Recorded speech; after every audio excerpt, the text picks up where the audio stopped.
Good morning mga mami. Ayan nga, libanggaan. Pupunta kami ng PICC niya. Sana safe naman sila. Tapos ito yung dalawang anak ko, nag-TikTok sila kasi nainip sila sa biyahe. Medyo matagal. Paki-follow na lang po ako sa TikTok. Ayan po, naabutan namin yung misa ni Father.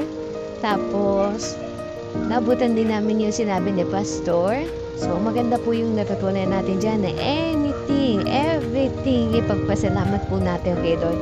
Kahit maliit na bagay or malaking bagay na nangyari sa buhay natin, ipagpasalamat din natin kay Lord. Sana, mapagpasalamat talaga ako kanina. Thank you, Lord. Kasi yan, picture yung dalawang anak ko. Oh, di ba? Si Ate Pia nakakuha ng photographer kay Nigel. Ang ganda naman ang kinalabasan ng picture na yun. Oh, di ba? Ang ganda. Tapos, bumalik ako sa loob kasi nandun si Micah at si Richie. Nag-hi lang ako. Tapos, umalis din kami.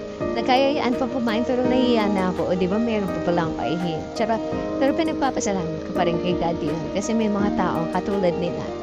Tapos, ayan. Uwi na kami. Maraming salamat po sa lahat. Happy Sunday! Thank you po.